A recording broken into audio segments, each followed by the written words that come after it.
10. 오볼론스키와 호텔에 들어선 순간 레비는 스테판 아르카디치의 얼굴과 몸 전체에서 마치 억제된 광채 같은 어떤 특별한 표정을 눈치채지 않을 수 없었다. 오볼론스키는 코트를 벗고 모자를 비스듬히 쓴 채 식당으로 들어가더니 연미복 차림에 냅킨을 들고 그를 졸졸 따르는 타타르인에게 이것저것 지시를 내렸다. 그리고 어딜 가나 그렇듯 거기에서도 그를 즐겁게 맞이하는 지인들에게 좌우로 인사를 하며 똑바로 나아갔다. 그는 바에서 생선 안주에 보드카 한 잔을 걸친 후 카운터에 앉은 프랑스 여자에게 뭐라고 말했다. 화장을 짙게 하고 리본과 레이스와 곱슬머리를 치렁치렁 늘어뜨린 여자였다. 그러자 그 이야기에 이 프랑스 여자까지 까르르 웃어댔다. 레비는 보드카를 한 잔도 마시지 않았다. 단지 이 프랑스 여자가 눈에 거슬린다는 이유만으로 그녀는 온통 다른 사람의 머리카락과 이 쌀가루로 만든 화장분과 화장용 식초로 이루어진 듯 했다. 그는 불결한 장소를 빠져나가듯 황급히 그녀를 떠났다. 그의 마음은 온통 키티에 대한 기억으로 가득 찼고 그의 눈에서는 승리와 행복의 미소가 빛났다. 카카, 어서 이리로 오십시오. 이곳은 시끄럽지 않습니다, 카카. 특히나 열심히 따라다니는 흰머리의 늙은 타타르인이 말했다. 그의 연미복 뒷자락은 커다란 엉덩이 때문에 쫙 벌어져 있었다. 모자를 이리 주십시오, 카카. 그가 레빈에게 말했다. 스테판 아르가지치에 대한 경의의 표시로 그의 손님의 비위까지 맞추려 한 것이다. 순식간에 그는 청동 브레킷 아래의, 이 브레킷은 벽이나 기둥 등에 붙이는 조명기구입니다. 청동 브레킷 아래의 테이블보 깔린 둥근 테이블 위에 새 테이블보를 펼치고는 스테판 아르가지치 앞에 벨벳 의자를 권하며 서 있었다. 그는 손에 냅킨과 메뉴를 든 채 주문을 기다렸다. 카카, 별실이 필요하시다면 곧 마련해 드리겠습니다. 골리친 공장님과 숙녀분이 곧 일어나실 테니까요. 그리고 신선한 굴이 들어와 있습니다. 아, 굴이라. 스테판 아르카디치는 생각에 잠겼다. 레빈, 계획을 바꿔보지 않겠어? 그는 메뉴에 손가락을 올려놓고 말했다. 그의 얼굴에는 진지하게 망설이는 빛이 역력했다. 굴은 상품인가? 플랜스부르크산입니다. 카카. 오스텐스산은 없습니다. 플랜스부르크산이라. 좋아. 굴은 신선한가? 어제 들어왔습니다. 그럼 굴부터 시작하지 않겠어? 그런 다음 전체 계획을 바꿔버리는 거야. 어때? 마음대로. 나는 시치와 카시아가 가장 좋지만 이 시치와 카시아는 양배추 수프와 죽인데 러시아 농민의 주식이었다 이렇게 되어 있습니다. 나는 시치와 카시아가 아주 좋지만 여기엔 그런 것이 없겠지. 그럼 카시아 아라루스가 어떻습니까?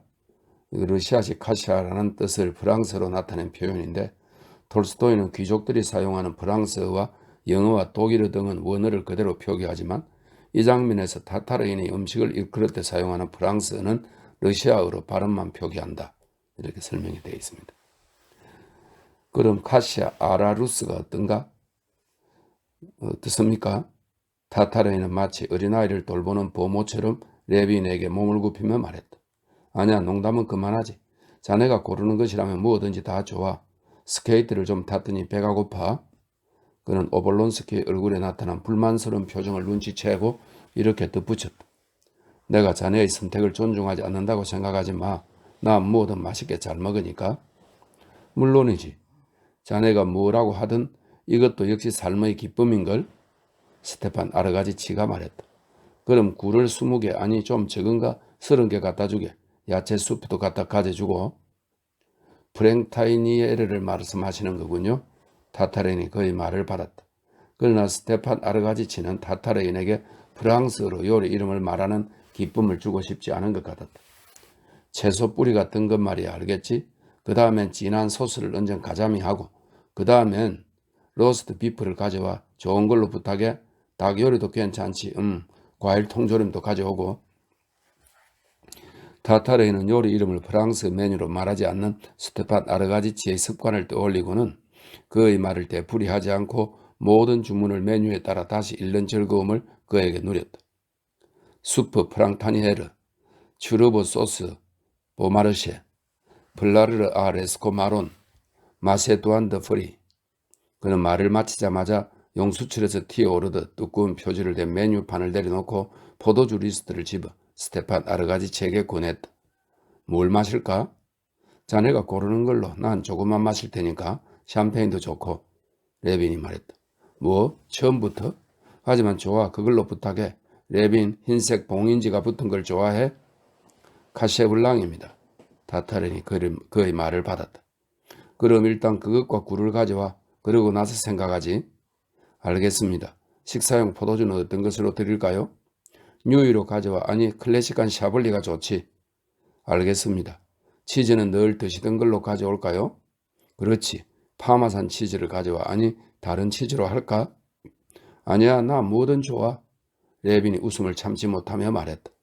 그러자 타타르이는 커다란 엉덩이 위로 연미봇 자락을 펄럭이며 달려갔다가 5분 후 손가락 사이에 굴 접시와 술병을 끼고 잽싸게 걸어봤다.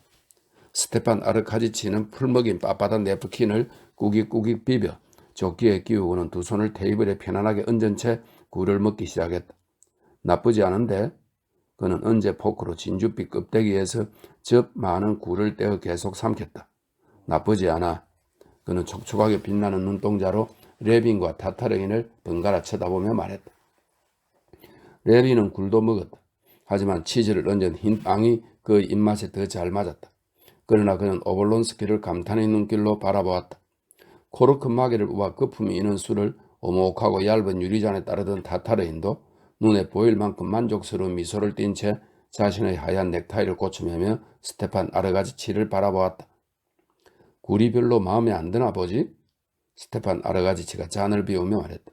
아니면 무슨 걱정거리가 있나 보군. 그렇지? 그는 레빈이 즐거워하길 바랐다. 레빈은 즐겁지 않은 건 아니지만 답답했다. 마음속에 자리 잡은 생각 때문이기도 했지만 다들 귀부인을 동반해 저녁 식사를 하는 별실들 사이의 분주하고 시끌벅적한 바에 있자니 불쾌하고 겸연쩍었던 것이다. 청동제 장식들, 거울, 가스, 타타르인, 이 모든 것이 그의 눈에 거슬렸다. 그는 자신의 영혼에 충분한 것을 더럽힐까봐 두려웠다. 나? 그래, 걱정이 있긴 하지. 하지만 그것 말고도 이 모든 것이 날 숨막히게 하는군. 자네는 나 같은 시골 사람에게 이 모든 것이 얼마나 야만스럽게 보이는지 상상도 못할 거야. 자네 사무실에서 본 그 신사의 손톱처럼. 그가 말했다. 아, 나도 봤어. 자네는 가엾은 그리네비치의 손톱에 굉장한 관심을 보이더군. 스테판 아르가지치가 웃으며 말했다. 나도 어쩔 수 없어. 자네도 내 속에 들어와 시골 사람의 눈으로 보려고 해봐. 우리 시골 사람들은 자기 손을 일하기에 편리하도록 관리하려고 한단 말이야. 그래서 손톱을 짧게 깎고 때론 옷소매를 걷어 올리기도 하지. 그런데 이곳 사람들은 일부러 손톱을 최대한 기르고 소매엔 접시만한 단추를 달고 다녀. 손으로 아무것도 할 수 없게 말이야. 레빈이 대답했다. 스테판 아르가지치는 유쾌하게 웃었다. 맞아. 그건 그 친구가 거친 노동을 할 필요가 없다는 표시야. 그는 머리로 일을 하니까. 그럴지도 모르지. 그래도 나에겐 여전히 야만스러워 보여. 지금 이 모습도 야만스럽게 보이기는 마찬가지야. 우리 시골 사람들은 일을 하기 위해 빨리 배를 채우려고 하는데 여기 있는 자네와 난 최대한 더디게 배를 채우려고 애쓰잖아. 그래서 굴을 먹는 거고. 물론 그렇지. 스테판 아르가지치가 말을 가로챘다. 하지만 이런 것에 교양의 목적이 있는 거야. 모든 것에서 쾌락을 만들어내는 것 말이야. 그게 정말 교양의 목적이라면 난 야만인이 되고 싶군. 자넨 그 상태로도 야만스러워. 레빈과 모두 야만인이지. 레빈은 한숨을 내쉬었다. 그는 니콜라이 형을 떠올렸다. 그러자 수치심과 고통이 그를 엄습했다. 그는 이마살을 찌푸렸다. 그러나 오블론스키가 레빈의 관심을 단숨에 끌어당길 만한 주제에 대해 이야기하기 시작했다. 그건 그렇고 오늘 저녁에 우리의 세르바츠키 가로 갈 건가? 그는 울퉁불퉁한 굴 껍데기를 옆으로 밀치고 치즈를 끌어당기며 말했다. 그의 눈동자가 의미심장하게 반짝였다. 그럼 꼭 갈 거야. 레빈이 대답했다. 공작 부인이 마지못해 날 초대한 것 같긴 하지만 무슨 소리야. 정말 쓸데없는 생각을 하고 있군. 그건 그분의 방식이야. 여기 수프 좀 갖다 줘. 그건 그분의 방식이야. 귀부인이졌나? 나도 갈 거야. 하지만 그 전에 먼저 반이나 백작 부인 댁에 합창 연습을 하러 가야 해. 그건 그렇고 자네가 어떻게 야만인이 아니라고 할 수 자네가 갑자기 모스크바에서 사라진 이유를 어떻게 설명할 거야? 세르바츠키가 사람들이 내게 끊임없이 그 이유를 물었어. 내가 그 이유를 당연히 알고 있어야 한다는 식이었지. 하지만 내가 아는 건 오직 한 가지뿐이야. 자네는 언제나 남이 하지 않는 일을 한다는 것이지. 스테판 아르가지치가 말했다. 그래. 레비는 천천히 충분한 어조로 말했다. 자네 말이 맞아.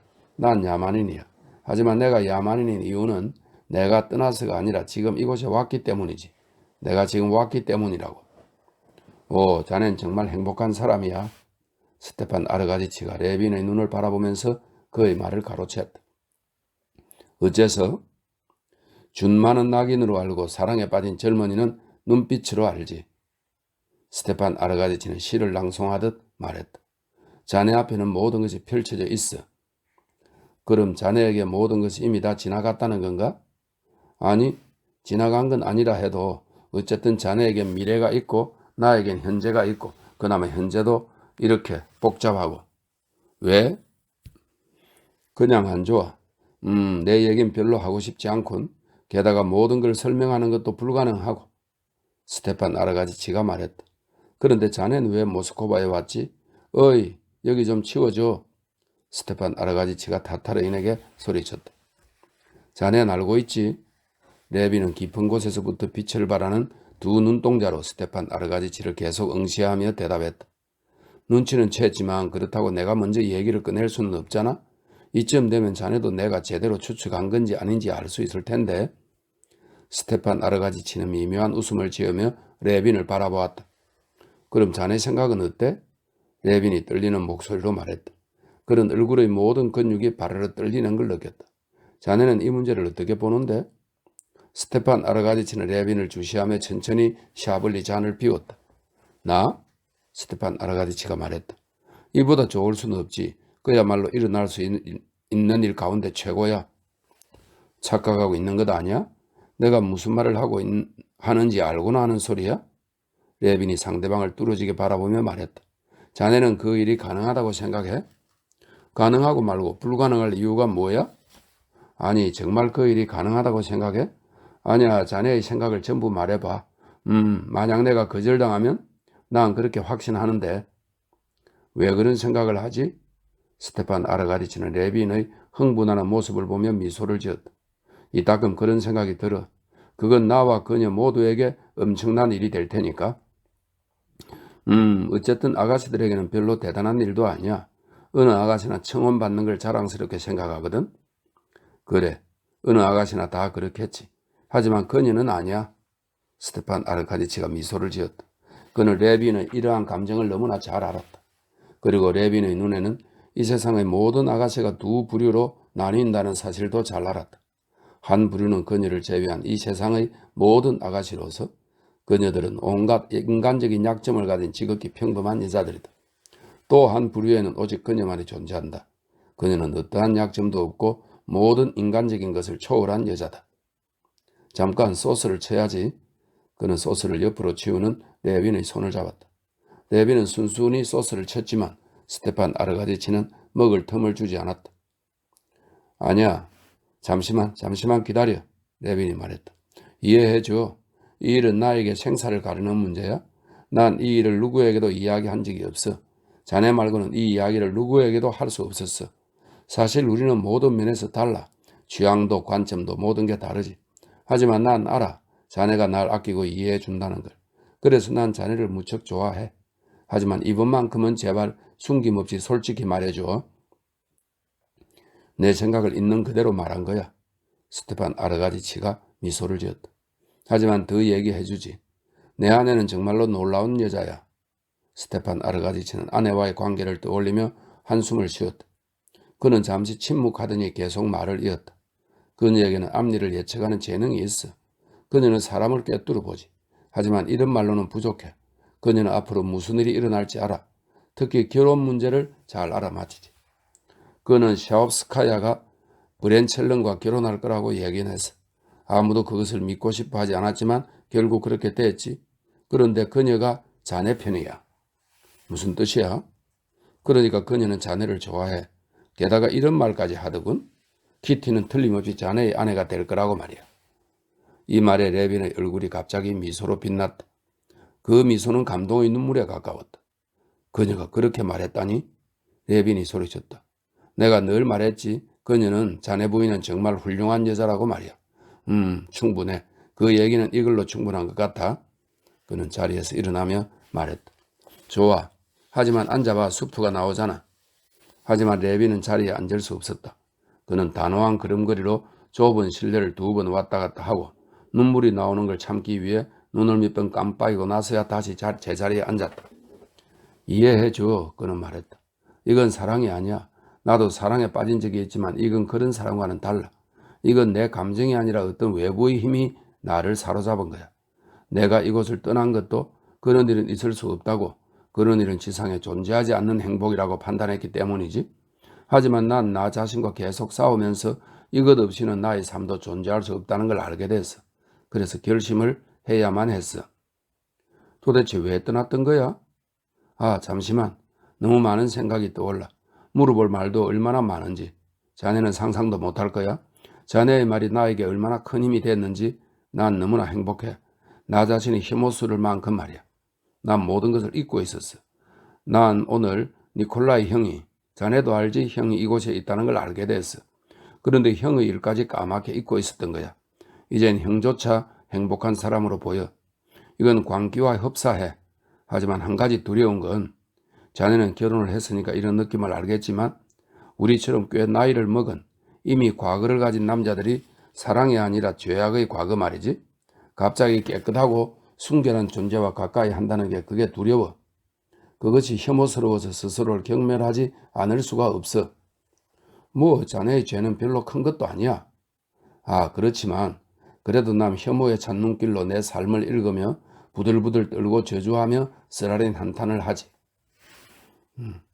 이것은 이 푸시킨의 회상이라는 시를 인용한 부분이라고 하네요.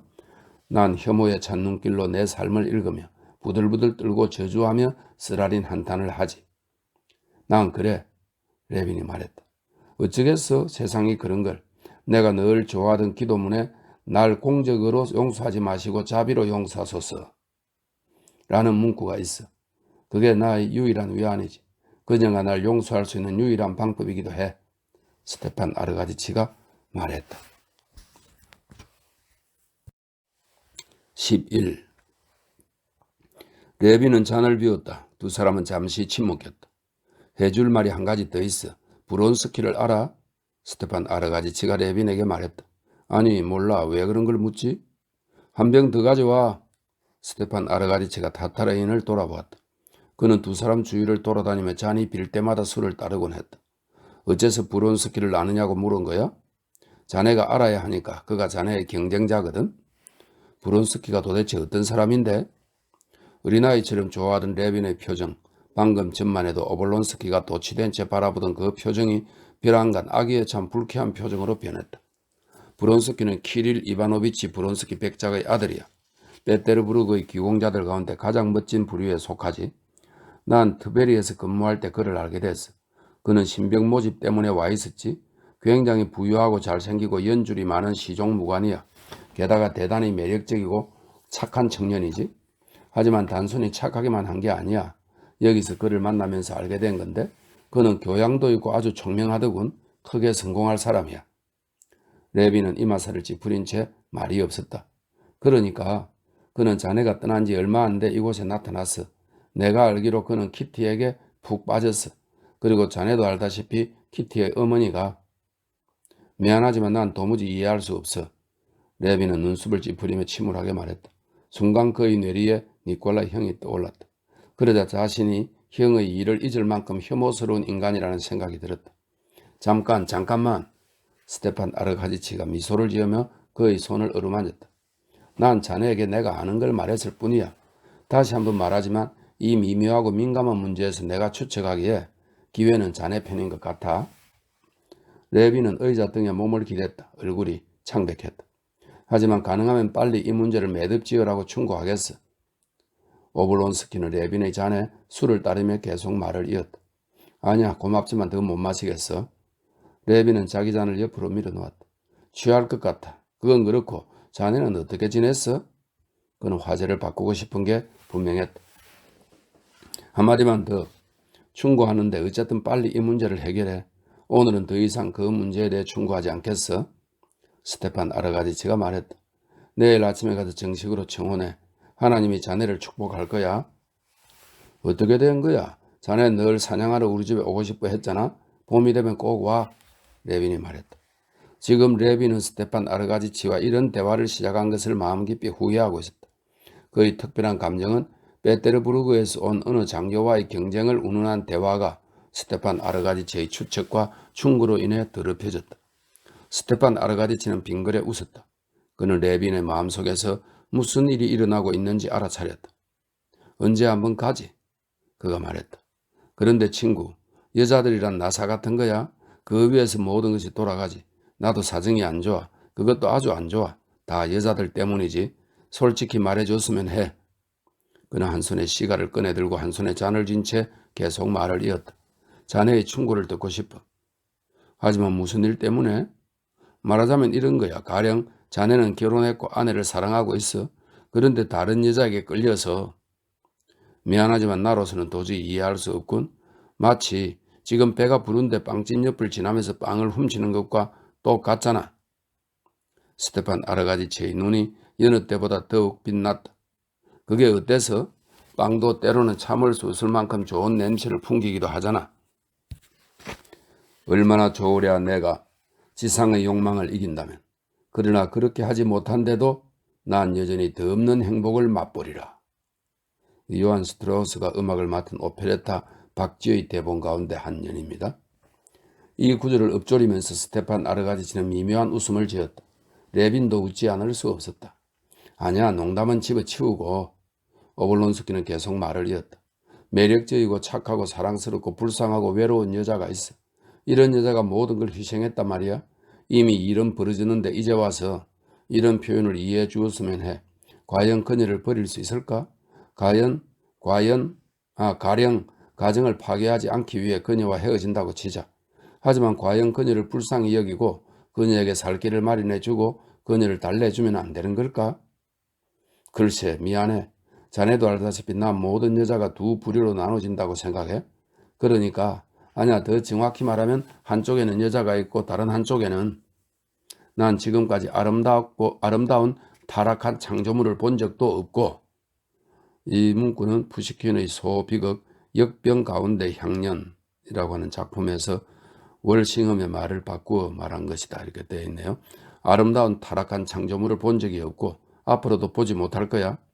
머리카락을 고불고불 찢고 얼굴에 화장을 덕지덕지한 저 카운터 앞의 프랑스 여자 같은 여자들은 내 눈에 파충류처럼 보여. 그리고 타락한 여자들도 마찬가지야. 그럼 복음서에 나오는 여자들은? 그만. 만약 자신의 말이 악용되리란 걸 알았다면 그리스도도 결코 그런 말을 하지 않았을 거야. 이 말은 누가복음서 7장 47절에 있는 말인데요. 잘 들어두어라. 이 여자는 이토록 극진한 사랑을 보였으니 그만큼 많은 죄를 용서받았다 하는 말을 가리킨다고 합니다. 이 말은 그리스도가 그의 발을 씻기기 위해 향유를 가져온 창녀를 가리켜 한 말이다 되어 있고, 레비는 오볼론스키가 이 말을 부도덕한 행위에 대한 변명으로 맥락 없이 사용함을 비꼬고 있다, 이런 설명이 붙어 있습니다. 그만 만약 자신의 말이 악용되리란 걸 알았다면 그리스도도 결코 그런 말을 하지 않았을 거야. 복음서 전체에서 고작 그런 말만 기억하다니. 하지만 내가 말한 건 내 생각이 아니라 내 느낌일 뿐이야. 난 타락한 여자에게 혐오감을 느껴. 자네는 거미를 무서워하지만 난 이런 파충류들이 무서워. 자네는 아마 거미를 연구하지 않아서 그 속성을 모르겠지. 나도 마찬가지야. 자네가 그렇게 말한다면 좋아. 그건 마치 디킨스 소설에 나오는 신사와 다를 바 없어. 이건 찰스 디킨스의 우리의 공통의 친구에 등장하는 존 포드 스냅을 가리킨다고 되어 있네요.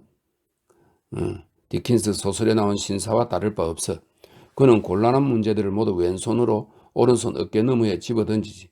하지만 사실을 부정하는 것은 해답이 안 돼. 도대체 어떻게 해야 하지?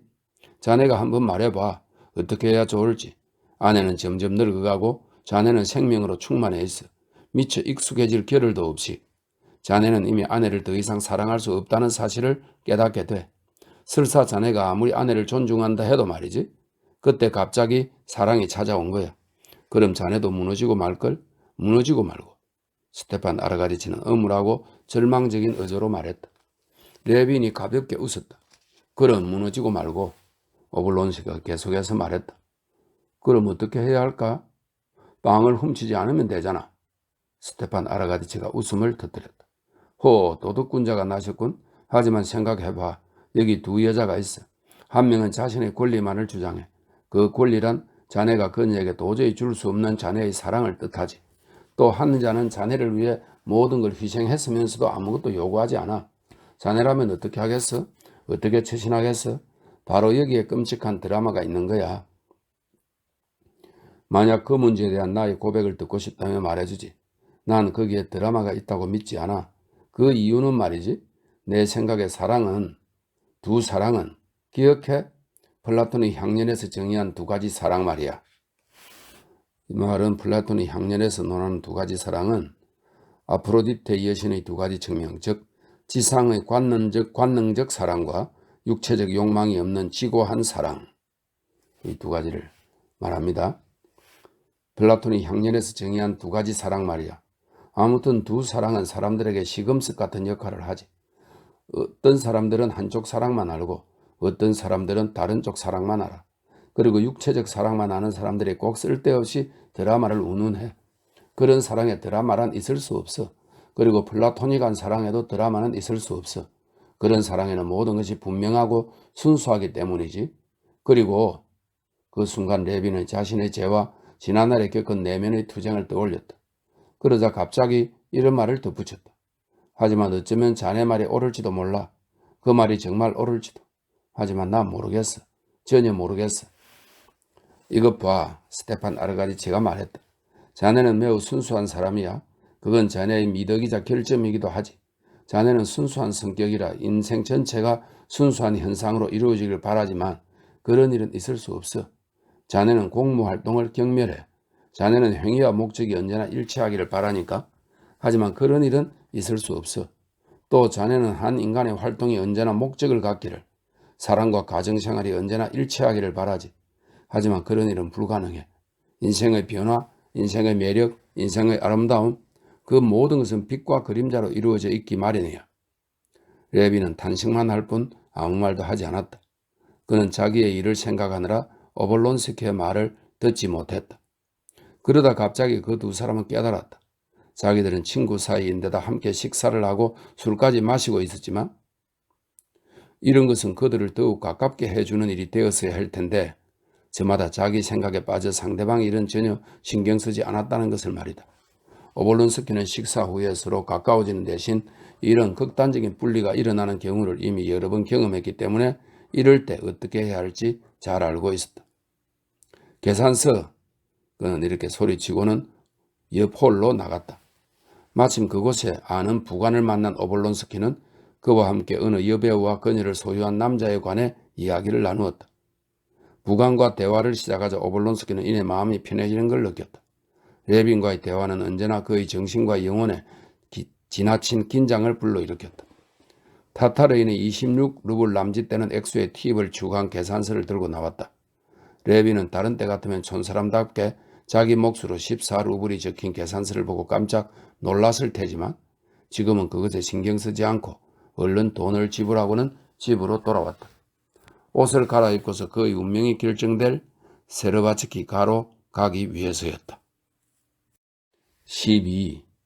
공작의 딸 키티 세르바츠카야는 18살이었다. 올겨울 그녀는 사교계에 첫 발을 내디뎠다. 그녀는 사교계에서 그녀의 두 언니보다 더 큰 성공을 거두었다. 그녀의 성공은 공작 부인의 기대 이상이었다. 모스크바의 여러 무도회에서 키티와 춤을 춘 거의 모든 젊은이들이 그녀에게 흠뻑 빠졌을 뿐 아니라 그 첫 해에 벌써 2명의 진지한 구원자가 나선 것이다. 두 구원자는 바로 레빈과 그가 떠난 직후에 나타난 브론스키 백작이었다. 초겨울 레빈의 출현과 그의 빈번한 방문과 누가 봐도 알 수 있을 키티에 대한 그의 사랑은 키티의 부모에게 딸의 장례를 처음으로 진지하게 의논하는 계기를 마련했고 공작과 공작 부인 사이의 싸움의 빌미를 제공했다. 공작은 레빈의 편이었다. 그는 키티를 위해 이보다 좋은 배필은 없다고 말했다. 그러나 공작 부인은 문제를 회피하려는 여성 특유의 버릇으로 키티가 너무 어리다느니, 레빈이 자신의 진지한 의향을 한 번도 비치지 않았다느니, 키티가 그에게 전혀 애착을 느끼지 않았다느니 하며 온갖 이유를 들먹였다. 그러나 중요한 이유, 즉 그녀가 딸을 위해 더 나은 짝을 기다리고 있다는 점, 레빈이 그녀의 마음에 들지 않는다는 점, 자기는 도저히 레빈을 이해할 수 없다는 점에 대해서는 입도 번긋하지 않았다. 레빈이 모스크바를 홀연히 떠났을 때 공작 부인은 매우 기뻐하며 의기양양하게 "그거 봐요, 내 말이 맞잖아요" 하고 남편에게 말했다. 그리고 브론스키가 나타나자 그녀는 더욱더 기뻐하며 키티가 그럭저럭 좋은 짝이 아닌 훌륭한 배필을 만나야 한다는 생각을 굳혔다. 키티의 어머니에게 브론스키와 레빈을 비교한다는 건 있을 수도 없는 일이었다. 키티의 어머니가 레빈을 싫어한 까닭은 그의 기묘하고 날카로운 비판과 사교계에서 보인 서툰 태도, 그녀는 그것이 오만에서 비롯된 태도라고 생각했다. 이렇게 되어 있습니다. 그리고 시골에서 가축을 돌보고 농민들을 상대하는 그의 야만스러운 생각, 그녀의 생각에 따르면 그렇다는 겁니다. 그 야만스러운 생활 때문이었다. 특히 그녀의 마음에 들지 않는 것은 그녀의 딸을 사랑하는 그가 무언가를 기대하듯 한 달 반 동안 그녀의 집을 드나들고 마치 청혼을 하면 명예가 크게 손상되지 않을까 두려워하듯 눈치를 살피면서도 홍기가 찬 딸이 있는 집을 드나들 때는 자신의 의사를 분명히 해야 한다는 걸 모른다는 점이었다. 그러다 갑자기 그는 아무 해명도 없이 훌쩍 떠나버렸다. 그렇게 무뚝뚝하니 키티가 좋아하지 않지. 오히려 잘된 일이야. 키티의 어머니는 생각했다. 브론스키는 그녀의 모든 바람에 꼭 맞는 사람이었다.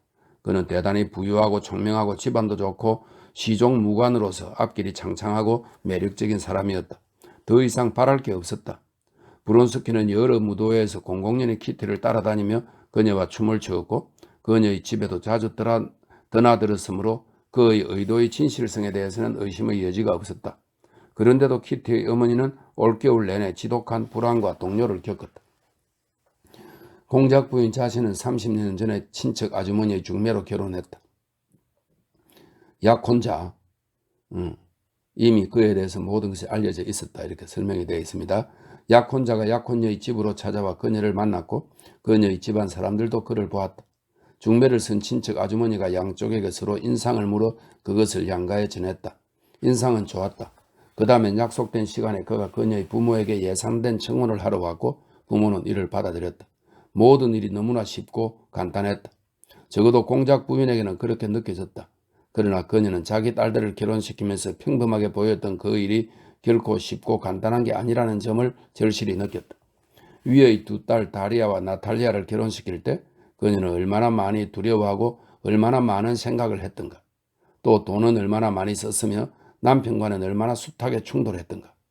막내딸을 사교계에 내보낸 요즘 그녀는 그때와 똑같은 두려움과 의심을 겪고 있으며 남편과는 두 딸을 결혼시킬 때보다 더 심하게 싸우고 있었다.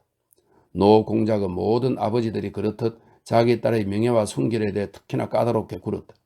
그는 딸들, 특히 자신이 가장 아끼는 키티를 지키기 위해 무분별할 정도로 신경을 곤두세웠다. 그래서 그는 매번 공작 부인이 딸의 명예를 떨어뜨린다며 그녀와 분쟁을 일으켰다.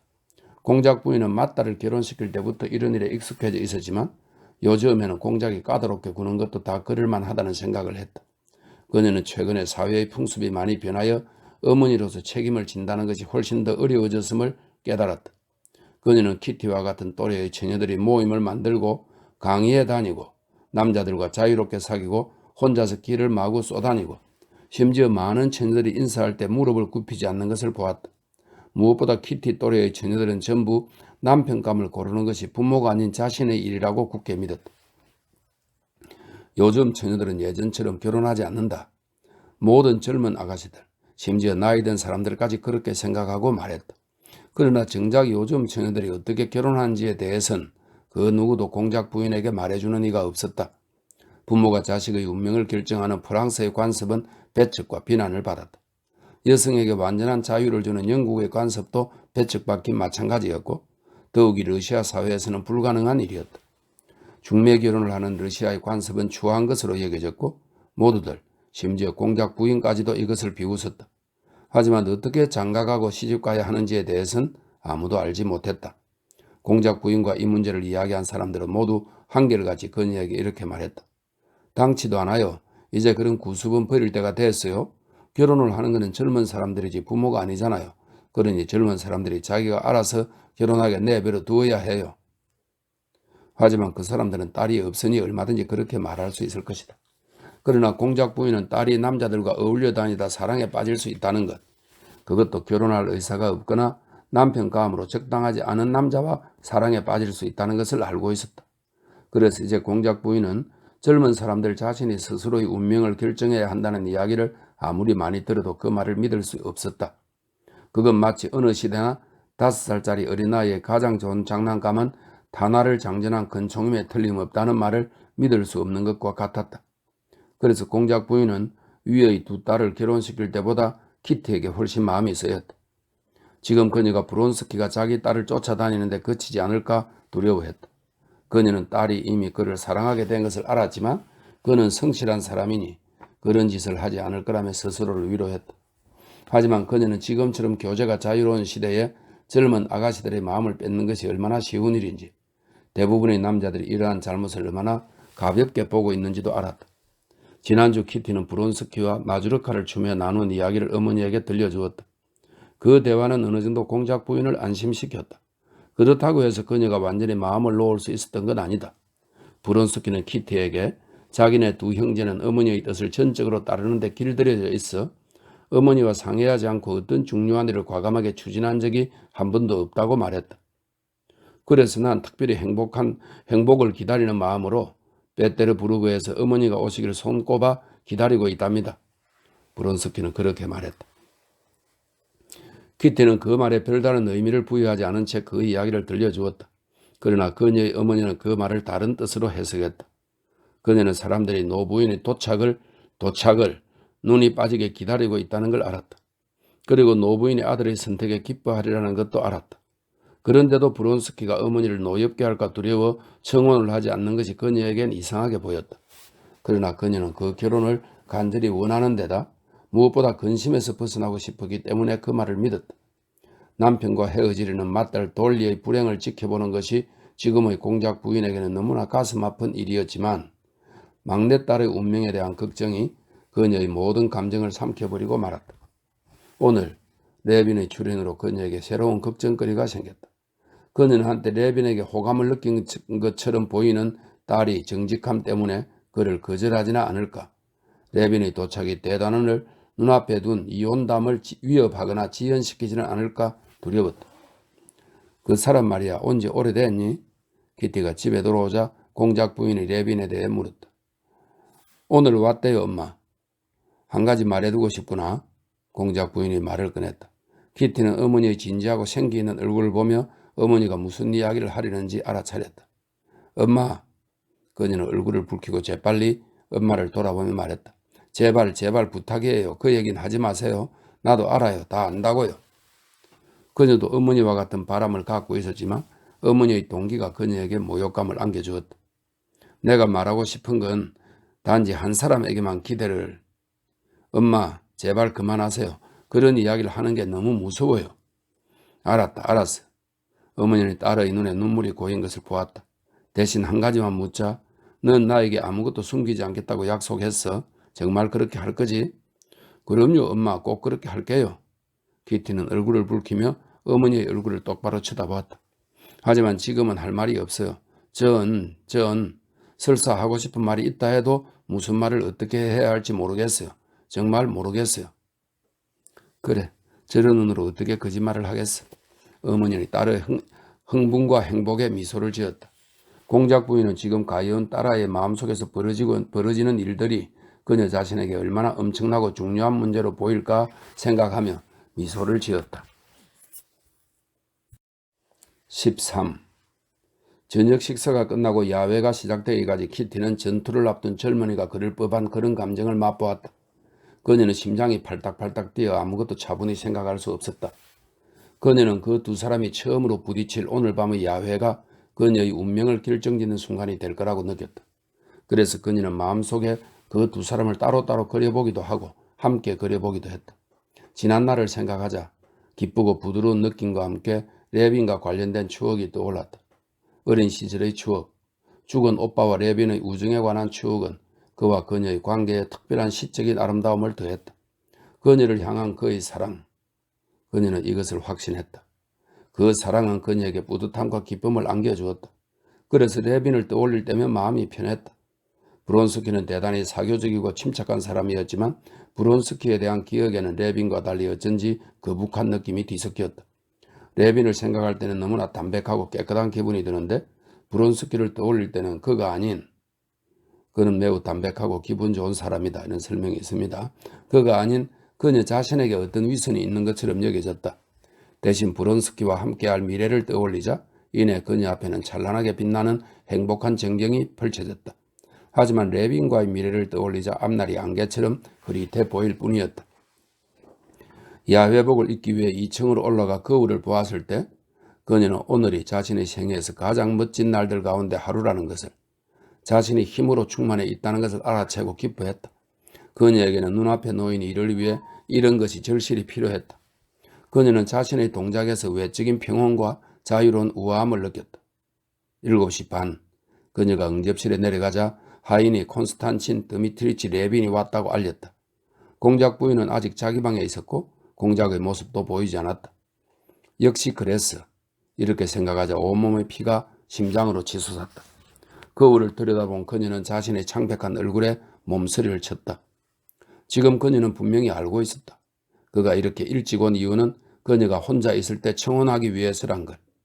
그때 처음으로 그녀는 모든 문제를 새로운 측면에서 볼 수 있었다.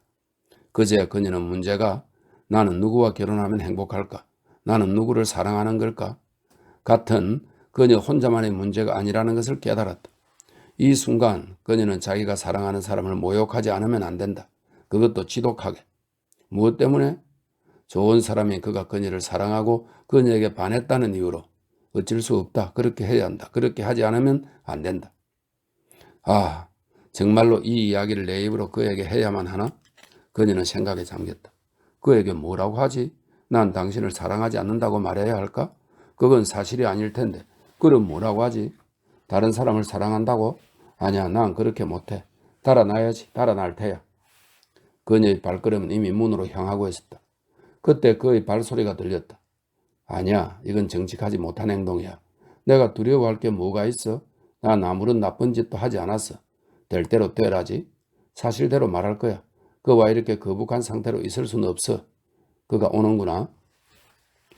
그녀는 그의 늠름하면서도 주눅든 모습과 그녀를 향한 빛나는 눈동자를 보며 마음속으로 이렇게 말했다. 적당하지 않은 때에 온 것 같군요. 너무 일찍 왔나요? 그가 텅 빈 응접실을 바라보며 말했다. 그가 기대했던 대로 그의 말을 방해할 사람이 아무도 없는 것을 보자 그의 얼굴이 어두워졌다. 어머, 아니에요. 키티는 이렇게 말하며 테이블 앞에 앉았다. 하지만 난 당신이 혼자 있기를 바랐습니다. 그는 용기를 잃지 않기 위해 자리에 앉지도 그녀를 보지도 않았다. 엄마가 곧 나오실 거예요. 엄마는 어제 무척 피곤하셨어요. 어제. 그녀는 자기의 입술이 무슨 말을 하는지도 모르는 채 말을 늘어놓았고 애원하고 어루만지는 듯한 눈길을 그에게서 떼지 않았다. 그가 그녀를 쳐다보자 그녀는 얼굴을 붉힌 채 입을 다물었다. 모스크바에 오래 머물지 어떨지 모르겠다고. 그건 당신에게 달려있다고 말했죠. 그녀는 점점 다가오는 일에 대해 뭐라고 대답해야 할지 몰라 자꾸만 고개를 숙였다. 그건 당신에게 달려 있습니다. 그는 같은 말을 되풀이했다. 내가 하고 싶은 말은, 내가 하려는 말은 난 그 일 때문에 이곳에 왔습니다. 그러니까 당신이 내 아내가 되어줬으면 해서. 그는 자신이 무슨 말을 하는지도 모른 채 이렇게 말했다. 하지만 그는 가장 두려운 말을 입 밖에 꺼냈다고 느끼며 말을 멈추고 그녀를 바라보았다. 그녀는 그를 바라보지도 않은 채 무겁게 숨을 내쉬었다. 그녀는 황홀한 기쁨을 느꼈다. 행복감이 그녀의 영혼을 가득 채웠다. 그녀는 그의 입에서 흘러나온 사랑의 말이 그녀에게 그토록 강렬한 인상을 주리라고는 상상도 못했다. 그러나 그것은 한순간에 지나지 않았다. 그녀는 투명하고 진실한 눈으로 레빈을 쳐다보았다.